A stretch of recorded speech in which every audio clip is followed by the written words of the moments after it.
Well, the Pistons did it. They won a basketball game before the end of the year of 2023.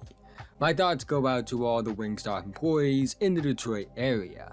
But now that the losing streak is over, I want to talk about something that stood out to me toward the end of the losing streak. It's something I believe going into the season, but for as bizarre as it may sound, a 28-game losing streak made one thing very clear. The two cornerstone players for the Detroit Pistons are Kade Cunningham and Jaylen Duren. But quickly before we go any further, if you're new and like basketball, I'd really appreciate it if you would like, subscribe, and hit the notification bell to notify whenever I release a video. I make videos about basketball all the time, and liking and subscribing are the two best ways that can help me out in the YouTube algorithm, help support the channel, and help me reach my goal of 10,000 subscribers by the end of the season. Let's try and get 100 likes on this video so YouTube will recommend it to others. Anyways, let's talk about the Pistons.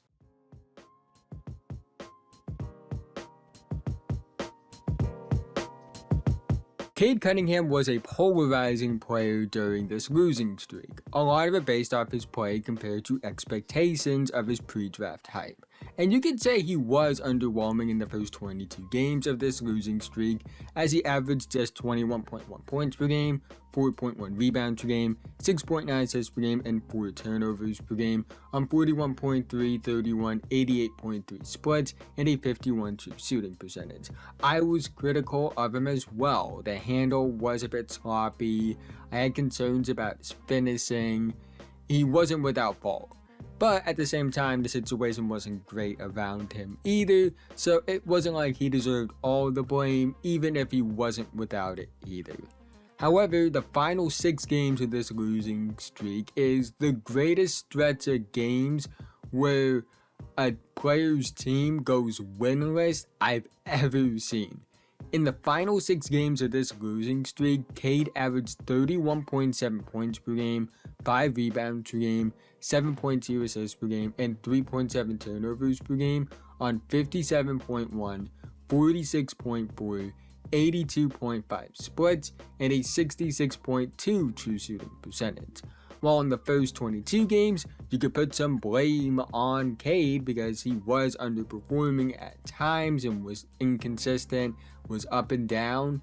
By the end of this losing streak, you couldn't blame him at all because they were still losing games despite the fact that he was playing at an incredibly high level, looking like that player many, including myself, viewed as a franchise ascending talent. Then he topped it off with a 30-point, 12-assist, 0-turnover game against the Raptors to break the streak before the new year.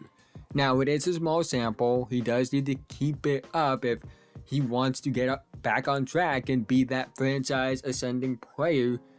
But I think the end of this losing streak made it very clear he is a cornerstone for them and he should be untouchable for them, barring something completely unrealistic. He's not without flaws, he's not the most explosive athlete, the handle can be shaky at times, the turnovers need to be cut down, but he has the skill as a playmaker, he's a high field player, he can score on all 3 levels, he got better as a finisher toward the end of the losing streak, and he's just wired to be a great player. I know this losing streak was the worst experience of his basketball career. I don't know if he lost 28 games combined prior to the NBA across high school, AAU, and college, let alone 28 in a row within a little over a month span.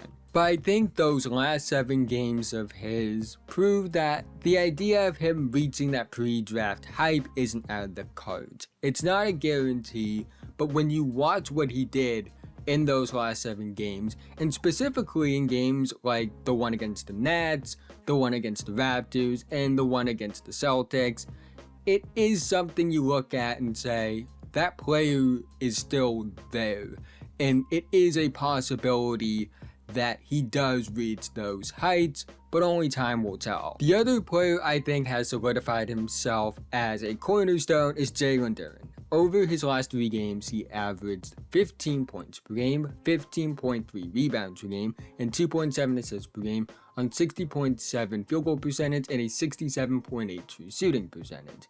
But what really has stood out and has really been telling is how good of a defensive player he is in just his second NBA season at 20 years old.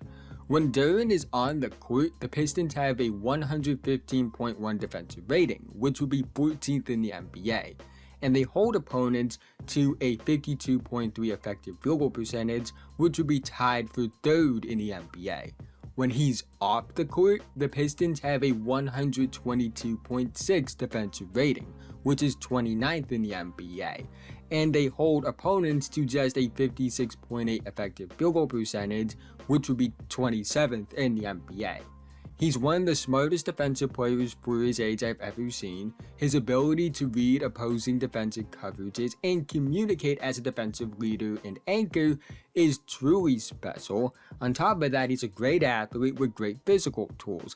6'10", 250 pounds with a 7'5" wingspan, fluid mover with great physicality, does all the traditional big stuff like run the floor, catch lobs, dump offs, putbacks, and rolling to the basket, has an intriguing handle and playmaking upside, one of the best rebounders on both sides of the glass right now in the NBA, not just for somebody that's a young player, and he's also, again, really young.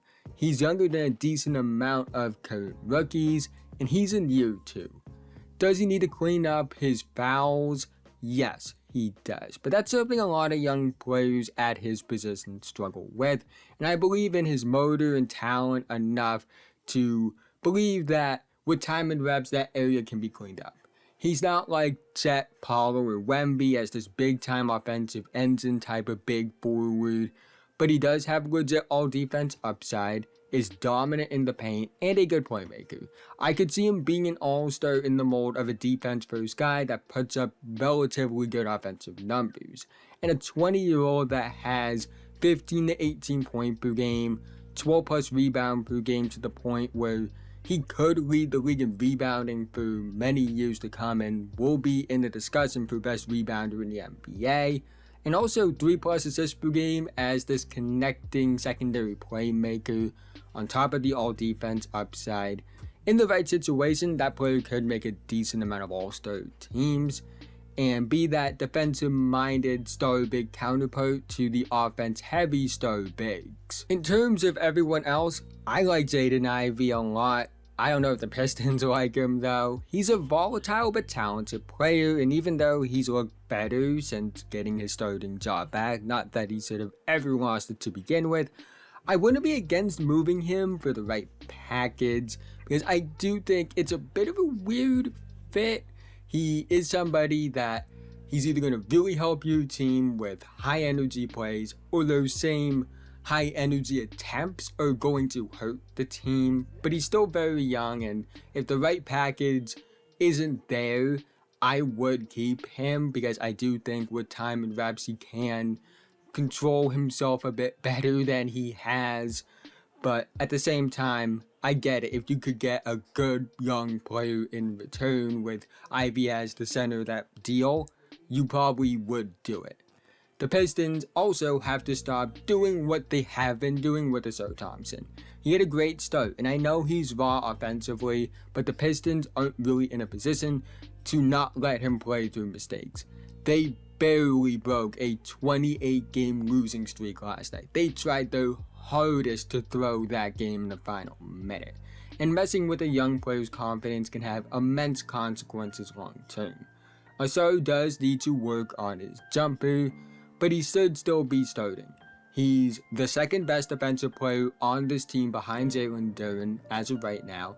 He's a good connecting playmaker, freak athlete that thrives as a transition threat driver and cutter, one of the best non-big rebounders in the NBA, and the Pistons have to realize they have a high upside prospect in him, and I think they also need to realize that they can't ruin this, because this is a golden opportunity to get your glue guy for the future. Get someone that can make winning plays and have a massive impact on your team, and playing him 8 to 10 minutes a night after starting him where he showed a lot of promise early on, That's not the right way to go about it. Regardless, it's clear Cade and Duren are the solidified cornerstones as of right now. They're the only two players I think could contribute in a real way on winning teams right now. And both are still young with a lot of upside. Only time will tell where the Pistons go from here, how many more games they will win from this point. But even in a 28-game losing streak, I think those two players made one thing very clear. But that's the end of this video. If you made it to this point, thank you so much. Again, haven't already, like, subscribe, hit notifications above, notified whenever I release a video. I make videos about basketball all the time. Liking and subscribing are the two best ways can help me out in the YouTube algorithm, help support the channel, and help me reach my goal of 10,000 subscribers by the end of the season. Let's try and get 100 likes on this video so YouTube will recommend it to others. And to all the Pistons fans that live in Detroit, did you enjoy your Wingstop? I hope you did. And also, this is going up on New Year's Eve, upload 400. Felt fitting to get that milestone up the day before the year 2023 ends. Just want to thank you guys a lot for making this the best year I've ever had on YouTube so far. We've made a lot of progress. Where I was at the beginning of the year versus now, it's incredible to see the growth, and the support you guys show me is a big reason for that. So I can't thank y'all enough for everything that you guys have shown in terms of support. I'm glad that I'm able to make content that you guys enjoy, and I can't wait to see what we do in 2024. But with that being said, have a nice day. I'll see you guys in the next one.